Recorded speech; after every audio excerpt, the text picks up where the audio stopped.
guys, assalamualaikum warahmatullahi wabarakatuh. Kembali lagi di channel Anak Kentang. Sebelumnya terima kasih ya sudah klik video ini. Dan buat kalian yang belum subscribe, nggak pernah bosan-bosannya untuk aku ingatkan kembali, ayo subscribe dulu channelnya ya guys, karena subscribe dari kalian ini sangat berarti banget agar channel ini makin berkembang. Terus jangan lupa juga untuk diaktifkan tombol loncengnya di bawah supaya kalian bisa terus update dengan video terbaru dari kami. Nah, sebelumnya mohon maaf nih guys, karena kan kemarin ya cukup lama juga kita vakum karena memang ada beberapa hal penting yang pokoknya nggak bisa aku ceritain lah di sini ya guys ya.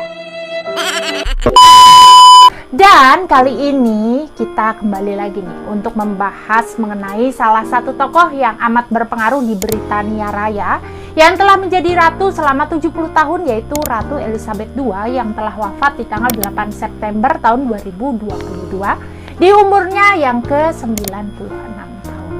Nah, kalau begitu nggak perlu lama-lama lagi ya guys, kita langsung simak saja videonya.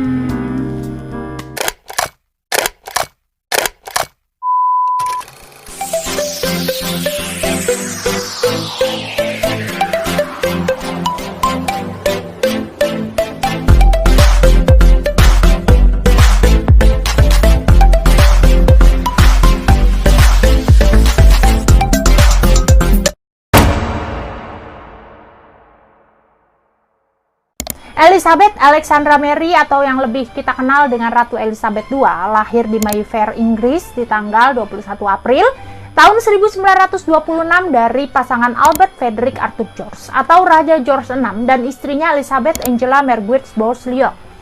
Dan keluarga Ratu Elizabeth II ini awalnya nggak disangka akan naik takhta menjadi penguasa dari Britania Raya guys, karena ayahnya Raja George VI merupakan anak kedua dari Raja George V. Jadi Ratu Elizabeth II ini awalnya itu terlahir bukan menjadi putri mahkota guys. Nah, si anak pertamanya Raja Edward VIII ini rupanya lebih memilih untuk mengundurkan diri karena beberapa skandal yang telah ia lakukan. Sampai puncaknya Raja Edward VIII mengungkapkan keinginannya untuk menikahi Wallis Simpson yang merupakan seorang wanita berasal dari Amerika Serikat dan sudah pernah bercerai di masa lalunya, yang kemudian menimbulkan kecemasan di kalangan pemerintahan karena Raja Edward VIII dan keturunannya ini nantinya kan akan menjadi pewaris tahta kerajaan Inggris kan. Jadi keinginannya untuk menikahi Wallis Simpson rupanya tidak dapat diterima secara moral agama. Karena menurut aturan gereja Inggris, menikahi seorang yang sudah pernah bercerai adalah terlarang. Dan kemudian Raja Edward VIII dihadapkan pada 3 pilihan guys. Yang pertama, membatalkan rencana pernikahannya. Nah, kedua, melawan peraturan kerajaan, dan yang ketiga, turun tahta. Sulit kan tuh pilihannya kan? Nah, setelah lama dia berpikir tuh, akhirnya Raja Edward VIII lebih memilih untuk turun tahta dengan menandatangani sejumlah dokumen sebagai bukti bahwa ia telah resmi mencopot gelarnya dari Fort Belvedere pada tanggal 10 Desember tahun 1936. Nah, sebelum aku lebih jauh untuk menjelaskan kehidupan Raja George VI beserta keturunannya setelah menjadi penguasa dari Britania Raya, di sini aku jelaskan terlebih dahulu bagaimana masa kecil dari Ratu Elizabeth II. Karena kan seperti yang kita ketahui ya, Ratu Elizabeth II ini dibesarkan saat kecil itu tidak menjadi putri mahkota. Karena kan ayahnya sendiri kan merupakan anak kedua dari Raja George V kan. Nah, Lilibet yang bisa dibilang nama panggilan kecil dari Ratu Elizabeth II ini memiliki satu saudara kandung yang bernama Margaret Rose yang lahir di Istana Glamis, Skotlandia pada tanggal 21 Agustus tahun 1930 guys. Cuma selisih 4 tahun lah ya sekiranya sama kakaknya ya. Nah, kehidupan masa kecil mereka berdua ini sebenarnya nggak ada yang spesial. Karena kan mereka berdua kan bukan putri mahkota saat itu kan. Ya kalau sekarang statusnya sama kayak anak Pangeran Harry dan Meghan Markle aja gitu. Jadi selama 10 tahun pertama, Putri Elizabeth bisa dikatakan hidupnya normal aja. Dibesarkan di sebuah rumah di London, jadi kehidupannya ini nggak ada di dalam istana gitu guys. Sampai akhirnya Raja Edward VIII memutuskan untuk mengundurkan diri untuk menikahi kekasih hatinya. Kemudian ayahnya Raja George VI kan otomatis naik tahta kan sebagai anak keduanya. Nah, dikarenakan Raja George VI ini hanya punya 2 anak perempuan, si Putri Elizabeth dan adiknya Putri Margaret itu, tanpa adanya anak laki-laki. Maka dengan otomatis kan tahta kerajaan pun akhirnya turun kepada anak pertama dari raja, yaitu Putri Elizabeth II kan. Nah, langsung dah tuh kehidupan Putri Elizabeth II otomatis berubah 180 derajat. Dari yang awalnya hanya seorang putri yang jauh dari garis keturunan raja, tiba-tiba menjadi pewaris tahta nomor 1 di garis suksesi kerajaan. Dan mulai saat itu nih, beliau mulai mempelajari sejarah dan hukum konstitusional. Ketambahan lagi pada masa kecilnya juga kan, saat itu sedang terjadi Perang Dunia Kedua kan, saat ada serangan bom dari Jerman ke Inggris yang menyebabkan kedua putri mahkota kerajaan ini harus diungsikan ke Kastil Windsor. Nah, di tengah kekacauan itu, ceritanya Putri Elizabeth II bersama, mohon maaf masih Putri Elizabeth aja ya, Putri Elizabeth ceritanya bersama dengan adiknya, Putri Margaret, mencoba untuk menghibur dan memberikan semangat kepada anak-anak di sana dengan memberikan pidato lewat siaran video atau bermain pantomimes. Dan beliau ini juga tercatat sebagai wanita kerajaan pertama yang terlibat langsung dalam militer saat Perang Dunia Kedua. Beliau bisa jadi supir, bisa jadi mekanik, bahkan dipromosikan juga sebagai komandan junior kehormatan loh guys. Nah, menurutku sih ini ya, sebagai sesama perempuan gitu ya, putri kerajaan pula nih si dia ini kan, calon pewaris tahta juga, mau terlibat langsung dalam perang itu tuh luar biasa sih guys. Karena kan kita aja nih ya sebagai perempuan normal, bukan pewaris tunggal kerajaan, bukan seorang putri juga gitu ya, disuruh ikut perang juga belum tentu mau kan. Nah, kalau dia ini mau ikut perang, mau jadi supir, mau jadi mekanik, malah dipromosin juga kan jadi komandan junior kan sama atasannya kan. Hebat sih kalau menurut aku ya. Tanggal 20 November tahun 1947 merupakan hari pernikahan antara Putri Elizabeth yang saat itu berusia 21 tahun dengan sepupu jauhnya yaitu Pangeran Philip Mountbatten yang merupakan pangeran dari kerajaan Yunani dan Denmark sekaligus perwira angkatan laut kerajaan yang diselenggarakan di gereja Westminster Abbey, London. Dan hubungan mereka ini sebelumnya sempat mendapat pertentangan dari berbagai pihak guys. Karena kan walaupun Pangeran Philip merupakan seorang pangeran ya, tapi rupa-rupanya dia itu nggak punya rumah dan kerajaan gitu guys. Kasian ya. Kenapa nggak ngambil rumah KPR aja ya saat itu ya? Kali kan habis ngambil KPR disetujui gitu kan hubungannya ya. Tapi pada akhirnya guys, nggak perlu Pangeran Philip ngambil rumah KPR dulu buat nikahin Putri Elizabeth. Pernikahan mereka akhirnya disetujui oleh keluarga kerajaan serta penobatan gelar Duke of Edinburgh yang diberikan kepada Pangeran Philip. Dan setahun setelah mereka berdua nikah di tanggal 14 November tahun 1948, Putri Elizabeth melahirkan anak pertamanya yaitu Pangeran Charles yang saat ini jadi Raja Charles III setelah ibunya wafat ya. Dan berselang 2 tahun kemudian, di tanggal 15 Agustus tahun 1950, lahir lagi anak kedua mereka dengan jenis kelamin perempuan yang diberi nama Anne Elizabeth Alice Louise atau yang dikenal dengan nama Putri Anne. Dan dalam masa bahagianya itu, tiba-tiba Raja George VI mengalami penurunan kesehatan. Dan saat itu juga Putri Elizabeth yang selaku pewaris tahta dari kerajaan Inggris mulai aktif dalam berbagai acara kunjungan diplomasi untuk menggantikan sang ayah yang saat itu lagi sakit. Dan selanjutnya di tahun 1951 saat Putri Elizabeth sedang melakukan kunjungan ke Kanada untuk menemui Presiden Truman, sekretaris pribadinya membawa sebuah surat dari sang raja yang berisi deklarasi untuk naik tahta. Nah, kemudian Ratu Elizabeth nggak bisa nolak deklarasi itu kan. Kemudian bener aja dong. 4 bulan setelahnya di tanggal 6 Februari tahun 1952, saat Putri Elizabeth sedang melakukan perjalanan menuju Kenya, Raja George VI tutup usia. Dan di detik itu juga, Putri Elizabeth berganti gelar sebagai Ratu Elizabeth II di usianya yang baru menginjak 25 tahun. Tapi kan biar bagaimanapun juga kan ratu ini kan juga tetap manusia ya guys ya. Bisa merasakan sedih karena kan ditinggal ayahnya, walaupun karena ayahnya meninggal itu kan dia bisa jadi ratu gitu kan ya. Nah, Ratu Elizabeth II menyatakan bahwa 3 bulan pertama pemerintahannya itu menjadikan masa berkabung penuh untuk ayahnya, Raja George VI.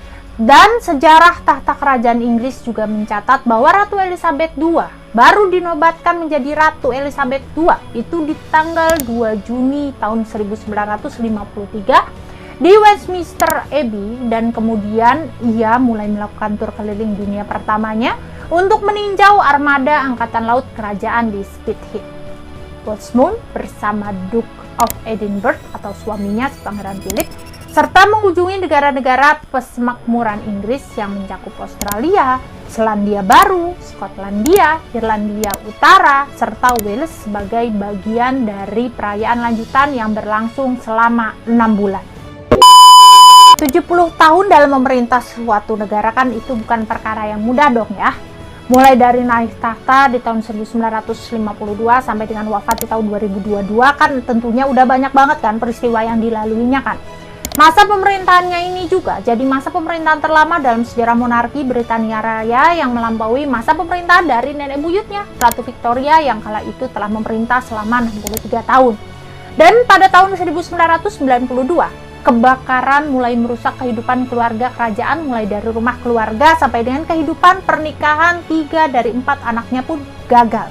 Mulai dari Putri Anne yang menceraikan Pak Philip, kemudian ada juga Pangeran Andrew dan Sarah Ferguson yang memutuskan untuk berpisah.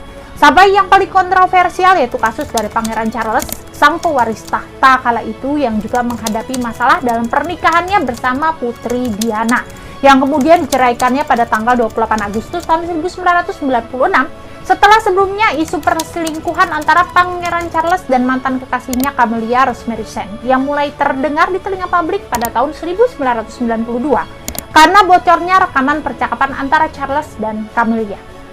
Dan puncaknya nih guys, pada kematian mendadak Diana yang saat itu sudah tidak bergelar putri lagi ya guys ya, karena kan sudah bercerai nih dengan Pangeran Charles waktu itu yang meninggal dalam sebuah kecelakaan mobil di Paris di tanggal 31 Agustus tahun 1997, yang kala itu ia sedang bersama kekasihnya Dodi Al-Fayed, membuat citra keluarga kerajaan semakin hancur karena Ratu Elizabeth II saat itu dikritik tidak segera membatalkan liburan keluarga yang dia jalani saat itu.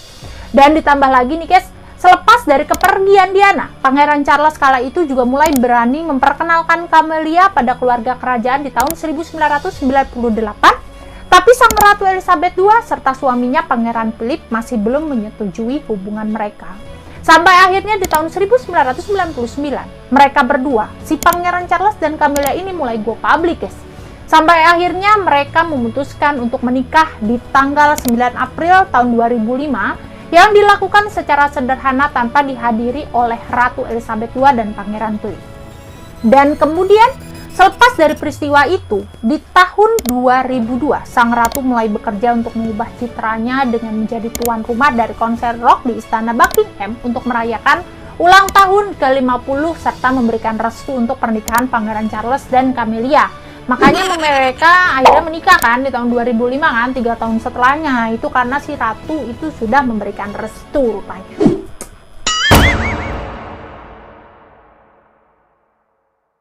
Proses panjang dari kedudukan Elizabeth sebagai Ratu Inggris yang ia lalui harus berakhir di tanggal 8 September tahun 2022 jam 18.30 waktu setempat saat usianya berumur 96 tahun di Istana Balmoral yang berada di Skotlandia.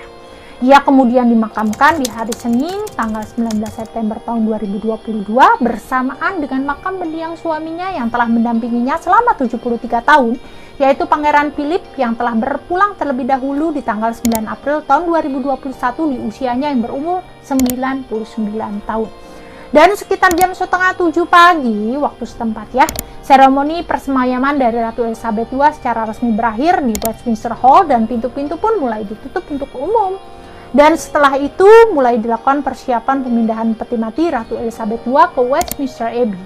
Dan pemakaman secara kenegaraan pun mulai berlangsung di jam 11 siang waktu setempat dengan dipimpin oleh Pangeran Charles yang telah resmi berganti gelar menjadi Raja Charles III yang selaku anak tertua dari Ratu Elizabeth II yang akan memimpin barisan keluarga kerajaan dan berada di belakang peti mati saat melakukan pemindahan ke Westminster Abbey. Nah, kemudian di sampingnya diikuti oleh Putri Anne dan ada juga Pangeran Andrew dan Pangeran Edward selaku 4 anak dari Ratu Elizabeth II dan Pangeran Philip ya. Dan kemudian di belakang mereka nih ada Pangeran William dan Harry juga. Dan kalau misalkan nih kalian bertanya nih, kenapa Pangeran Harry dan Pangeran Andrew kok tidak menggunakan seragam militer kerajaan ya, dan tidak melakukan hormat juga saat peti mati diangkut keluar dari Westminster Hall sih? Jadi begini guys, mereka berdua ini kan sudah bukan anggota kerajaan lagi ya guys ya. Nah, kalau misalkan Pangeran Harry kan seperti yang kita ketahui, ia telah menyatakan keluar dari keluarga kerajaan Inggris pada bulan Januari tahun 2020 dan lebih memilih untuk menetap di Amerika Serikat bersama istrinya Meghan Markle. Dan selanjutnya, sedangkan kalau untuk Pangeran Andrew, ia itu dicopot sendiri oleh Ratu Elizabeth II semasa hidupnya karena terbukti bersalah atas kasus kekerasan seksual yang dilakukan olehnya kepada perempuan bernama Virginia Roberts, walaupun pada kenyataannya Pangeran Andrew sendiri pun masih membantah dan mengatakan tidak terlibat dalam kasus itu. Tapi ya, walaupun gelarnya ini dicopot ya, mereka berdua masih termasuk dalam daftar pewaris tahta kerajaan seperti sebelumnya aja. Cuma bedanya nih, semua kegiatan kerajaan yang melibatkan Pangeran Andrew dan Pangeran Harry telah dihentikan secara langsung dan akan dialihkan ke anggota keluarga kerajaan Inggris lainnya dan nggak boleh menggunakan untuk kepentingan resmi dalam hal apapun. Itulah sebabnya guys, mereka berdua ini kan tidak menggunakan seragam militer kerajaan ya saat pemakaman Ratu Elizabeth II dilakukan. Dan mereka berdua juga nggak boleh ikut melakukan penghormatan karena bukan berstatus bangsawan kerajaan Inggris lagi guys. Jadi tugas memberi hormat hanya diperuntukkan bagi yang memakai seragam aja. Itu sedih ya. Nah, sekian dulu untuk video aku kali ini ya. Terima kasih banyak untuk yang sudah menonton. Dan kalau misalkan kalian suka videonya, bisa diklik tombol like-nya dan jangan lupa komennya di bawah serta saran-saran untuk video selanjutnya. Semoga video aku kali ini dapat menambah wawasan dan pengetahuan kita mengenai sejarah kehidupan di dunia ini ya guys ya. See you in next video. Bye bye.